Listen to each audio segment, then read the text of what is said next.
Pertandingan melawan Jepang benar-benar akan menjadi pertandingan yang berat buat Indonesia.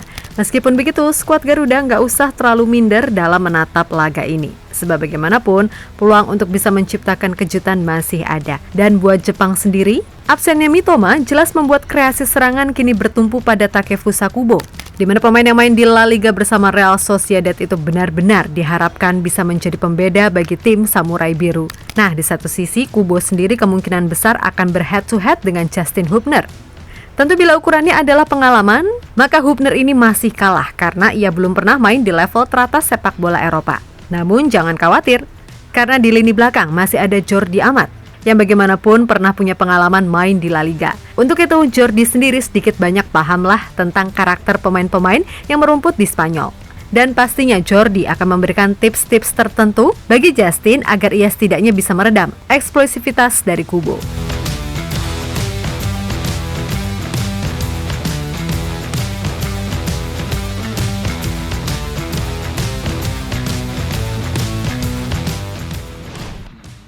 Indonesia kini sedang berada di ambang sejarah, di mana peluang untuk bisa lolos pertama kalinya ke babak 16 besar Piala Asia benar-benar terbuka. Gak usah mikirin hasil tim lain, Indonesia hanya perlu fokus gimana caranya bisa ngelawan Jepang yang diisi banyak pemain-pemain dari Liga Top Eropa. Nah, kita tentu tahu kalau barisan penyerangan Jepang ini diperkuat pemain-pemain macam Minamino, Ueda, Junya Ito, Asano, Ritsudoan, Daizen Maeda, dan Takefusa Kubo. Jelas dengan Mitoma yang masih cedera, maka Kubo sendiri diplot sebagai pengatur serangan, di mana ia bisa main di sisi sayap ataupun sebagai nomor 10. Untuk itu, pemain 22 tahun tersebut harus benar-benar diwaspadai oleh lini belakang Indonesia.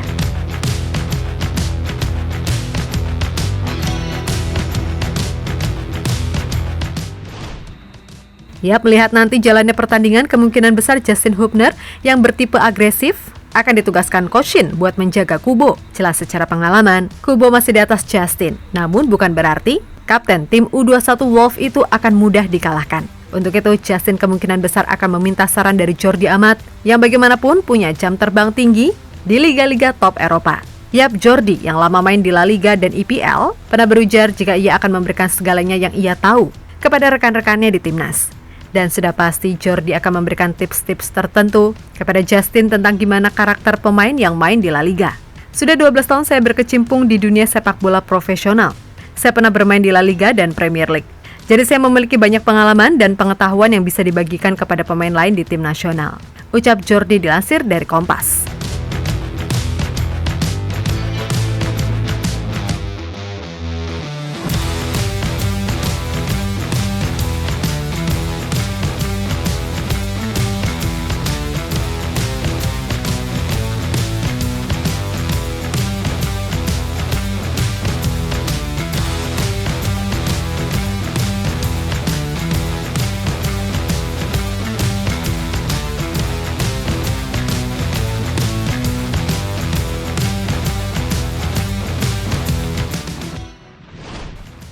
Lebih lanjut, penampilan Justin di Piala Asia ini emang terbilang oke.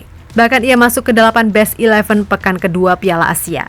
Yang mana itu membuktikan kalau kualitas Justin Hubner emang bagus, baik secara fisik, teknik, ataupun mental.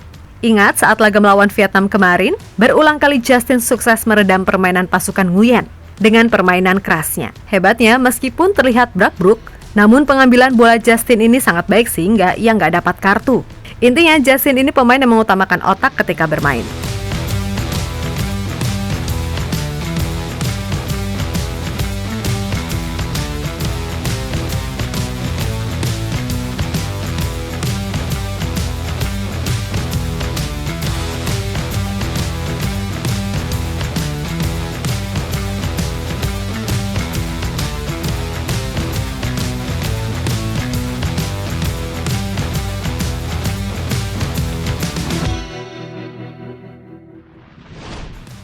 Di satu sisi, penampilan Kubo di Piala Asia kali ini terbilang gak istimewa-istimewa banget. Di laga pertama saat bersuah Vietnam, ia cuma main 6 menit di akhir laga. Dan di laga versus Irak, Kubo yang main sejak awal nyatanya gak bisa berbuat banyak saat tim Samurai Biru kalah 2-1.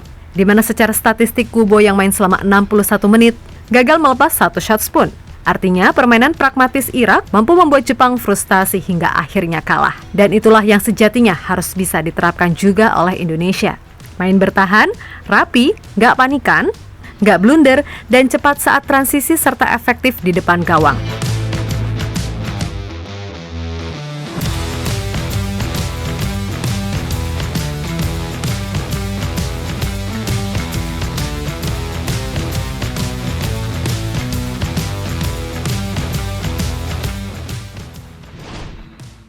Sementara itu, Kubo sendiri menatap laga melawan Indonesia akan berjalan sulit. Sebab di mata Kubo, Indonesia yang diisi para pemain muda telah menunjukkan progres yang nyata. Sehingga itu dikhawatirkan berpotensi akan menyulitkan Jepang yang bagaimanapun sedang mengincar kemenangan. Jika kami sudah memikirkan laga melawan Korea selanjutnya, Indonesia bisa membuat kami terjatuh. Pertama-tama kami harus fokus dulu untuk laga melawan Indonesia. Jika menang, maka kami akan mendaki gunung yang lebih sulit. Tetapi, kami hanya perlu menang pada akhirnya. Ujar Kubo dilansir dari media Jepang, Soccer King. Ya, pada akhirnya yang perlu dilakukan Indonesia hanyalah fokus di laga ini. Gak usah bergantung pada hasil lain. Kalaupun Indonesia misalnya udah dipastikan lolos 16 besar lewat skenario lain, bukan berarti melawan Jepang kita bisa main seenaknya. Malah itu adalah kesempatan kita buat main lepas dan menunjukkan kalau sepak bola Indonesia nggak seremeh itu. So, tetap semangat dan sukses selalu, oke?